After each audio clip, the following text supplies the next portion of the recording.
Right, next if we look at the upper left corner, and larger knight's enclosure and the 3-3 invasion, I'm going to talk about blocking from this side. And the standard variation is for black to forcefully seal white in and make white live.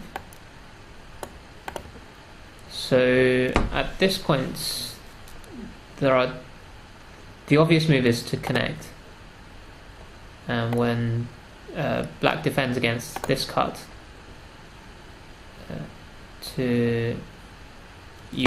white can choose whether to connect or make the tiger's mouth.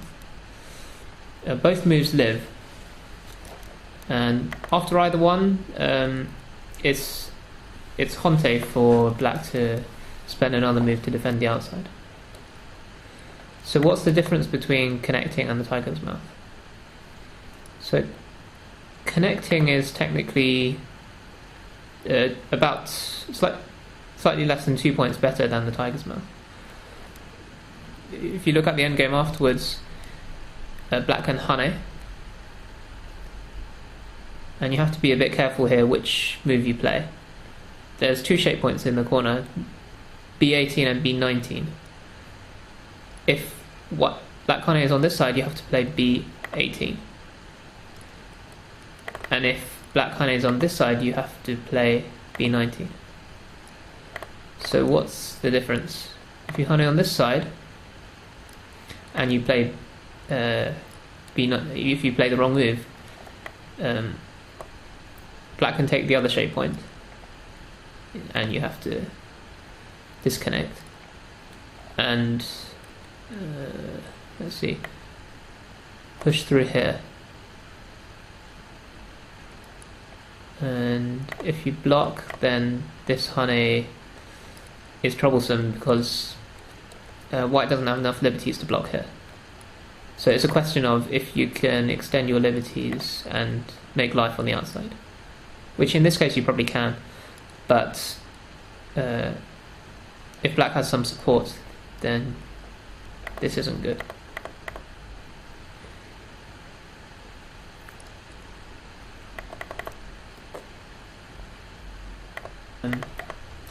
But white can play here, and now this group is actually alive now.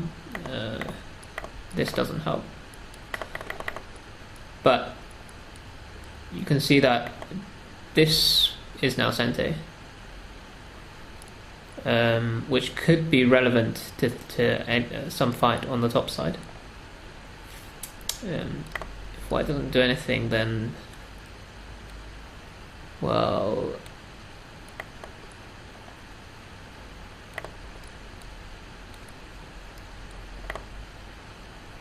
black can make an eye in the corner, and then it'll be very difficult for white to escape this situation, because white will have to connect here and here to Atari this group, but white already doesn't have many liberties. So in other words, black shouldn't play here immediately, but the problem with the playing at b19 is that f19 is now potentially Sente, which could help the eye space of this black group in a fight, or affects the situation on the other side. So it's just better to play at b18. And now if you're hane on the other side, you should play b19, and you can just block everything, and this is a good 4 points. If you play b18, then after this peep, white has to maximize eye space, and now this is a Seki. If white Ataris, then it will be a Ben4 and it will be dead. So white has 0 points in the corner now. It's no good.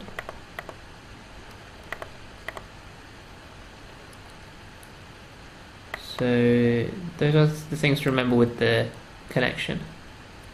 So either way,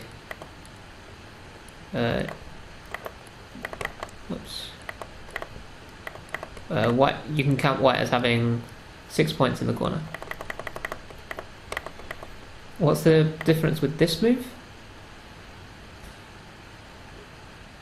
With this move, there's if black just plays the simple descend, then white also has 6 points in the corner.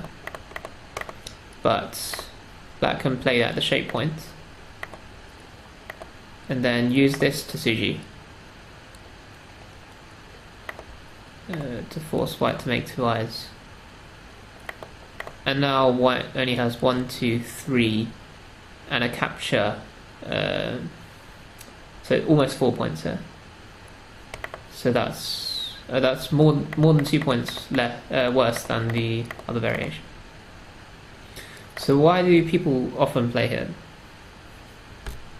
rather than connection? The difference is what happens after A15. So it's very subtle, but A15 actually threatens a ko in the corner.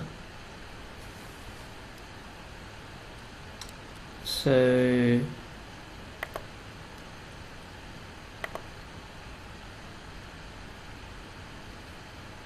if you look at the shape made by the stones is at D18 and C17, maybe you can see that B18 is a bit of a shape point as well.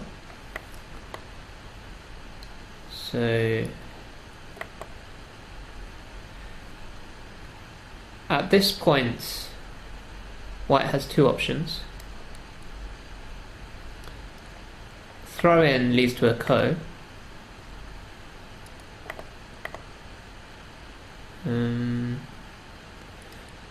Atari is the move that just will not work because of A15. Normally white would be able to unconditionally live like this, but because A15 removes the liberty, black can connect underneath and white has no eyes.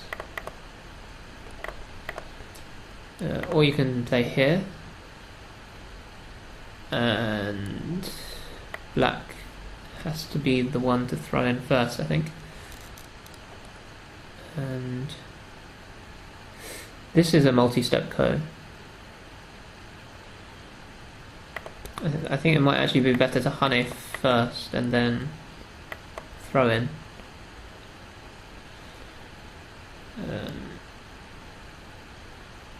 So if white plays away, then black can spend 2 moves to kill this unconditionally. That's a 1 eye kills no eye, by the way.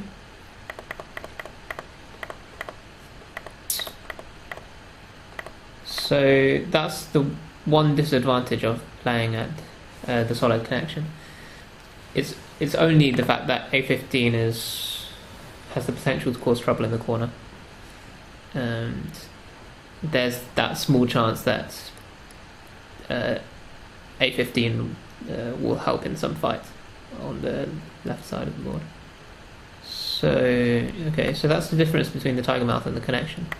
There's one other thing to point out here, which is that playing this Tiger's Mouth is often a very good idea. Because when black Ataris... firstly, there's a potential ko here. If you have enough ko threats, then black will be in trouble. Black can't really connect because then this ko is too heavy for black. And even if you just connect here, black still has to fix the cutting point at C15. And if black fixes it the same way, then you can connect. And now there's 2 pluses in this situation compared to if you compared to if you just connected here. It's as if white made this exchange. So firstly, if black was going to play this hane, white would have to respond anyway, and it was a forcing move. So this means that black has lost a ko threat, and also black hasn't it no longer can play a15 in the center. So that means you get all the advantages of playing d18 over d19 in this position. You get your 6 points. The only small problem if by playing b18 is that this a6 is being moved can be useful if black defends some other way, for example by jumping. And now you have to consider that even though you still have this cut, there's a potential fight here.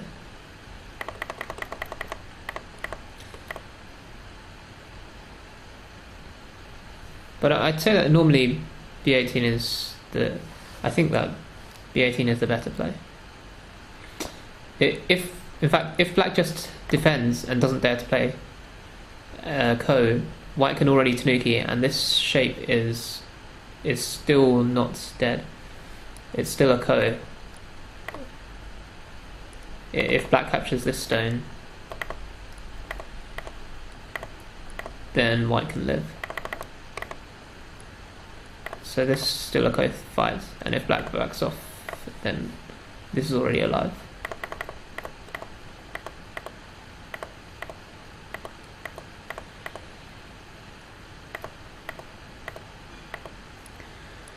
Now, one last thing in this position is that sometimes people play this with an extra stone here, and then you have to watch out when you're trying to live in the corner.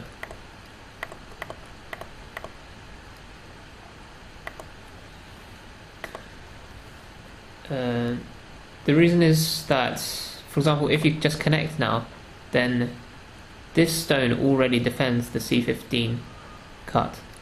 So black can just take this stone and the whole white group is dead. But let me tell you a way to unconditionally live in this position.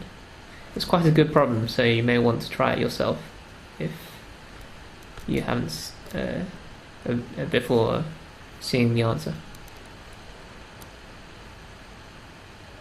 So it's very specifically to do with the fact that this stone is here. If it was further away, then it wouldn't defend the c15 cut. If it was closer, then you wouldn't be able to unconditionally live anymore.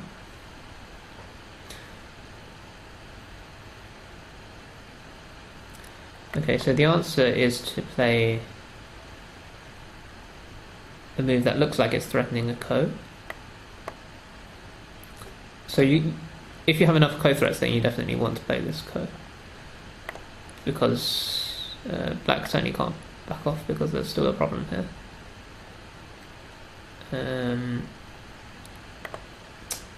But you don't actually have to play this ko anymore. There's a move here which can live. If you capture, then this group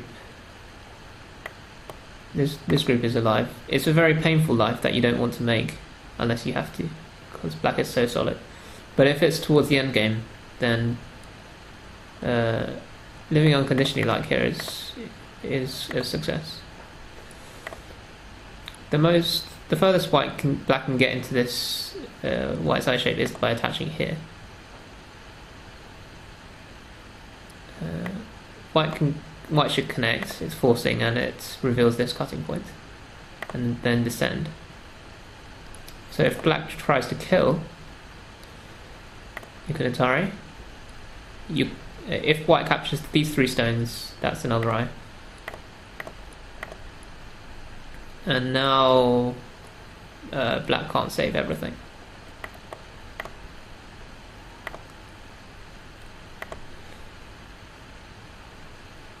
So what this means is that black can't go for the kill, has to defend on the outside. So white can live with a measly 2 points. But black did have 3 stones in this area.